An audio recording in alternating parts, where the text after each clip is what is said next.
Hello दोस्तों, नमस्कार। स्वागत है आप सभी का। दोस्तों, आज के वीडियो में हम लोग जीएस जीके के महत्वपूर्ण प्रश्नों को कवर अप करने वाले हैं। आइए बिना देर के हुए हम लोग वीडियो की शुरुआत करते हैं। दोस्तों, सबसे पहला क्वेश्चन है, भारतीय चारागाह एवं चारा अनुसंधान संस्थान कहाँ है? तो भारतीय चारागाह एवं चारा अनुसंधान संस्थान झांसी में है, उत्तर प्रदेश में। झांसी में, उत्तर प्रदेश में, यूपी में। अगला क्वेश्चन है, भारतीय शाक भाजी अनुसंधान संस्थान या भारतीय सब्जी अनुसंधान संस्थान वाराणसी में, उत्तर प्रदेश में। अगला क्वेश्चन है, भारतीय पशु चिकित्सा अनुसंधान संस्थान, भारतीय पशु चिकित्सा अनुसंधान संस्थान इज्जत नगर,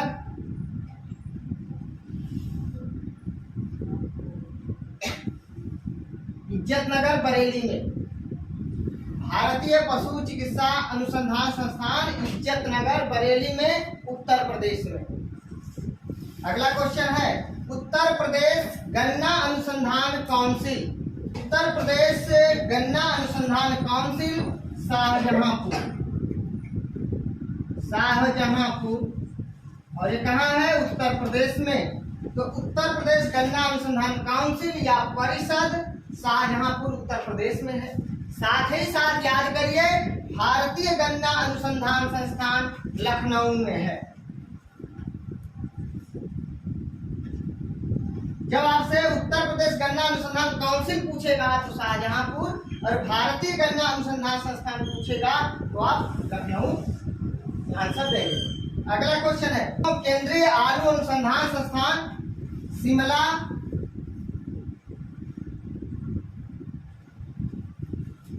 केंद्रीय आलू अनुसंधान संस्थान शिमला में है, जो हिमाचल प्रदेश में है।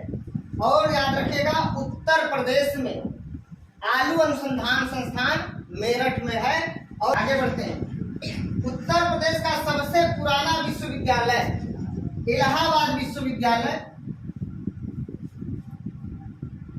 इलाहाबाद विश्वविद्यालय।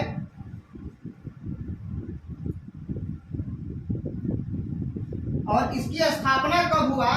याद रखिए, 23 सितंबर 1887 को हुआ। और इसके संस्थापक कौन थे? याद रख लीजिए, संस्थापक, इनके संस्थापक सर विलियम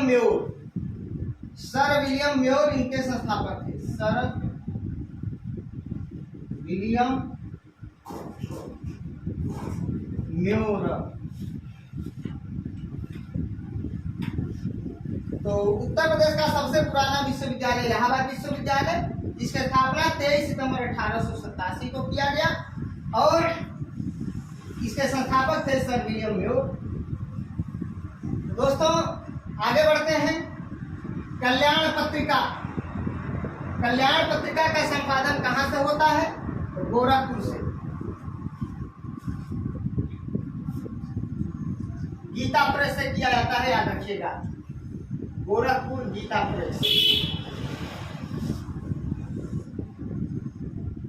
अगला क्वेश्चन, तुंगभद्रा, भीमा, घाटप्रभा, कोयना, दूधगंगा और मालप्रभा, ये किसकी सहायक नदियां हैं? तो कृष्णा की सहायक नदियां हैं, याद रखिएगा, कृष्णा की सहायक नदियां हैं। तुंगभद्रा, भीमा, घाटप्रभा, मालप्रभा, कोयना, ठीक है, और दूधगंगा, ये सभी कृष्णा की सहायक नदियां हैं। अगला क्वेश्चन है, नदी घाटी परियोजनाएं, नदी घाटी परियोजनाओं से संबंधित कुछ महत्वपूर्ण प्रश्न। भाखड़ा नांगल परियोजना, भाखड़ा नांगल नदी घाटी परियोजना सतलज नदी पर है। और मयूराक्षी नदी घाटी परियोजना, दोस्तों, मयूराक्षी नदी पर। और इनसे कौन सा राज्य लाभान्वित होता है? पश्चिम बंगाल और झारखंड,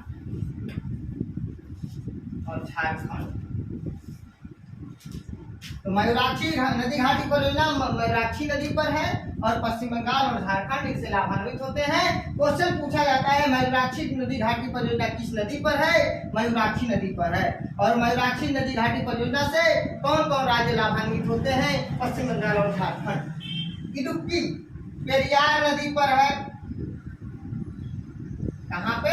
केरल में। पोचमपाद नदी घाटी परियोजना ये भी पेरियार नदी पर है और केरल में है। माता टीला परियोजना बेतवा नदी पर है। नदी घाटी परियोजना माता टीला नदी घाटी परियोजना बेतवा नदी पर है और ये मध्य प्रदेश और उत्तर प्रदेश, मध्य प्रदेश और उत्तर प्रदेश। शिव समुद्रम नदी घाटी परियोजना कावेरी नदी पर है और कर्नाटक लाभान्वित। दोस्तों, भाखड़ा नांगल परियोजना सतलज नदी पर पंजाब, हिमाचल और राजस्थान। मयूराक्षी नदी पर पश्चिम बंगाल और झारखंड। इडुक्की पेरियार नदी पर केरल। माता टीला बेतवा नदी पर मध्य प्रदेश और उत्तर प्रदेश। शिव समुद्रम कावेरी नदी पर कर्नाटक। आगे देखते हैं जलप्रपात। कपिलधारा जलप्रपात ये नर्मदा नदी पर है, मध्य प्रदेश। नर्मदा नदी कहाँ से निकलती है? अमरकंटक की पहाड़ी से, याद रखिएगा, अमरकंटक की पहाड़ी से। कपिलधारा जलप्रपात जो है ये नर्मदा नदी पर है और कहाँ पर? मध्य प्रदेश में। आगे जोगगरसोपा जलप्रपात ये शरावती नदी पर, कर्नाटक में। यह है आपका एमपी में, मध्य प्रदेश में, और यह है कर्नाटक में। दोस्तों, शिव समुद्रम जलप्रपात ये कावेरी नदी पर है, कर्नाटक। तो शिव समुद्रम नदी घाटी परियोजना कावेरी नदी पर कर्नाटक में और शिव समुद्रम जलप्रपात कावेरी नदी कर्नाटक। कपिलधारा जलप्रपात नर्मदा नदी एमपी। जोगगरसोपा जलप्रपात शरावती नदी कर्नाटक। जोगगरसोपा को महात्मा गांधी परियोजना कहा जाता है, याद रखिएगा, महात्मा गांधी जलप्रपात। दोस्तों, आगे बढ़ते हैं। पक्षियों के अध्ययन को क्या कहते हैं? तो पक्षियों के अध्ययन को ऑर्निथोलॉजी कहते हैं। ऑर्निथोलॉजी पक्षियों के अध्ययन को कहते हैं। कीट पतंगों के अध्ययन को एंटोमोलॉजी कहते हैं। एंटोमोलॉजी। तो पक्षियों के अध्ययन को ऑर्निथोलॉजी कहते हैं, कीट पतंगों के अध्ययन को एंटोमोलॉजी कहते हैं, वृद्धों के अध्ययन को जेरेंटोलॉजी कहते हैं। वृद्धों के अध्ययन को, वृद्ध व्यक्तियों के अध्ययन को जेरेंटोलॉजी कहते हैं। मस्तिष्क के अध्ययन को फ्रेनोलॉजी कहते हैं। मस्तिष्क के अध्ययन को फ्रेनोलॉजी कहते हैं। सिखों को कृपण रखने का अधिकार। दोस्तों, सिखों को कृपण रखने का अधिकार अनुच्छेद 25 देता है। धार्मिक स्वतंत्रता का उल्लेख अनुच्छेद 25 में किया गया है। दोस्तों, कृषि और पशुपालन का उल्लेख अनुच्छेद 48 में किया गया है। कृषि और पशुपालन का संबंध अनुच्छेद 48 से है। दोस्तों, पर्यावरण, वन तथा वन्य जीव संरक्षण अनुच्छेद 48A में या 48 में किया गया है। पर्यावरण, वन एवं वन्य जीव संरक्षण का उल्लेख अनुच्छेद 48A में दिया गया है। दोस्तों, सुप्रीम कोर्ट के गठन का उल्लेख अनुच्छेद 124 में दिया गया है, जबकि हाई कोर्ट का उल्लेख अनुच्छेद 214 में किया गया है। तो सुप्रीम कोर्ट का गठन, सर्वोच्च न्यायालय का गठन अनुच्छेद 124 के अंतर्गत किया जाता है और प्रत्येक राज्यों में एक हाई कोर्ट का गठन अनुच्छेद 214 के अंतर्गत किया जाता है। दोस्तों, कांग्रेस के प्रथम यहूदी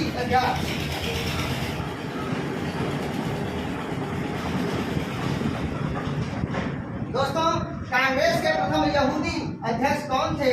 तो 1921 में लॉर्ड रीडिंग थे। लॉर्ड रीडिंग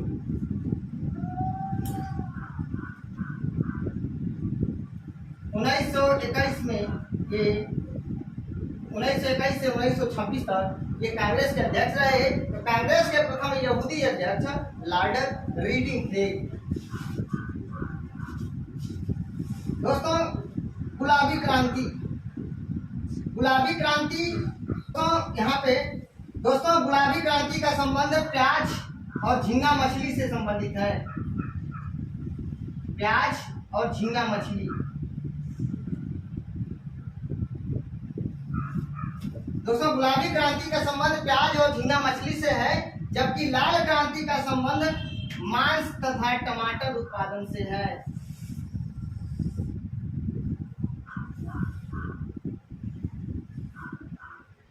ध्यान रखिएगा, गुलाबी क्रांति का संबंध प्याज और झींगा मछली, जबकि लाल क्रांति का संबंध मांस और टमाटर उत्पादन से है। दोस्तों, स्ट्रेट फ्रॉम द हार्ट और क्रिकेट इज माय स्टाइल ये पुस्तक है और इसके लेखक हैं कपिल देव, जिन्हें हरियाणा हरिकेन के नाम से भी जाना जाता है। हरियाणा हरिकेन इनका उपनाम है, बहुत ही प्रसिद्ध है और पेपर में बार बार पूछा जाता है हरियाणा का हरिकेन किसको कहा गया है? कपिल देव को कहा गया है। और स्ट्रेट फ्रॉम द हार्ट और क्रिकेट इज माय स्टाइल ये इसके लेखक कपिल देव हैं। दोस्तों, इसी के साथ आइए मैं एक बार फटाफट आप लोगों को रिवाइज करा देता हूँ। भारतीय चारागाह एवं चारा अनुसंधान संस्थान कहाँ है? झांसी में है, उत्तर प्रदेश में। भारतीय साग भाजी अनुसंधान संस्थान वाराणसी में है, उत्तर प्रदेश में। भारतीय पशु चिकित्सा अनुसंधान संस्थान इज्जत नगर बरेली में है, उत्तर प्रदेश में। उत्तर प्रदेश गन्ना अनुसंधान काउंसिल या परिषद शाहजहांपुर उत्तर प्रदेश में है। भारतीय गन्ना अनुसंधान संस्थान लखनऊ उत्तर प्रदेश में। केंद्रीय आलू अनुसंधान संस्थान शिमला में हिमाचल प्रदेश में। जबकि उत्तर प्रदेश में आलू अनुसंधान परिषद मेरठ में है। उत्तर प्रदेश का सबसे पुराना विश्वविद्यालय इलाहाबाद विश्वविद्यालय, जिसकी स्थापना 23 सितंबर 1887 को सर विलियम म्योर ने किया था। दोस्तों, म्योर को कभी कभी मुईर भी लिखता है, ऑप्शन में मुईर लिख देता है, मुईर, ऐसे मुईर, याद रखिएगा, सर विलियम म्योर या मुईर दोनों एक ही है। कल्याण पत्रिका गोरखपुर से निकलता है, गीता प्रेस से। तुंगभद्रा, भीमा, घाटवा, कोयला, दूधगंगा और मालप्रभा ये जो है कृष्णा नदी की सहायक हैं, सहायक नदियां। आगे भाखड़ा नागल परियोजना, भाखड़ा नागल नदी घाटी परियोजना सतलज नदी पर है और पंजाब, हिमाचल प्रदेश और राजस्थान ये 3 राज्य लाभान्वित हैं। मयूराक्षी परियोजना यानी मयूराक्षी नदी पर है और पश्चिम बंगाल और झारखंड इसे लाभान्वित होते हैं। इडुक्की नदी घाटी परियोजना पेरियार नदी पर है, केरल में। पोचमपाद नदी घाटी परियोजना ये भी पेरियार नदी पर है, केरल में है। माता टीला नदी घाटी परियोजना बेतवा नदी पर है, मध्य प्रदेश और उत्तर प्रदेश की संयुक्त परियोजना है। शिव समुद्रम कावेरी नदी पर है, कर्नाटक में। कपिल धारा जलप्रपात नर्मदा नदी एमपी में। जोग गरसोपा जलप्रपात शरावती नदी कर्नाटक और शिव समुद्रम जलप्रपात कावेरी नदी कर्नाटक। पक्षियों के अध्ययन को ऑर्निथोलॉजी कहते हैं। पक्षियों के अध्ययन को ऑर्निथोलॉजी कहते हैं। कीट पतंगों के अध्ययन को एंटोमोलॉजी कहते हैं। फलों के अध्ययन को पोमोलॉजी कहते हैं। वृद्धों के अध्ययन को जेरंटोलॉजी कहते हैं। वृद्धों के अध्ययन को जेरंटोलॉजी कहते हैं और मस्तिष्क के अध्ययन को फ्रेनोलॉजी कहते हैं। आगे देखते हैं, सिखों को कृपण रखने का अधिकार अनुच्छेद 25 देता है, अर्थात धार्मिक स्वतंत्रता अनुच्छेद 25 में है। 26 में धर्म का प्रबंधन है, याद रखिएगा। कृषि और पशुपालन अनुच्छेद 48 में है। पर्यावरण वन तथा वन्य जीव संरक्षण अधिनियम अनुच्छेद 48A में है। सुप्रीम कोर्ट का गठन अनुच्छेद 124 में है, जबकि हाई कोर्ट का गठन अनुच्छेद 214 में है। कांग्रेस के प्रथम यहूदी अध्यक्ष लॉर्ड रीडिंग थे 1921 में, 21 से 26 तक थे। गुलाबी क्रांति का संबंध प्याज और झींगा मछली के उत्पादन से है, जबकि लाल क्रांति का संबंध मांस और टमाटर उत्पादन से है। स्ट्रेट फ्रॉम द हार्ट और क्रिकेट इज माय स्टाइल पुस्तक के लेखक हैं कपिल देव। दोस्तों स्क्रीनशॉट लेना चाहे तो ले सकते हैं।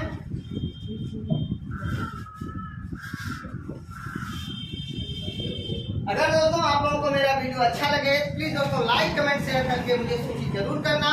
मिलते हैं नेक्स्ट वीडियो में, तब तक के लिए नमस्कार, धन्यवाद।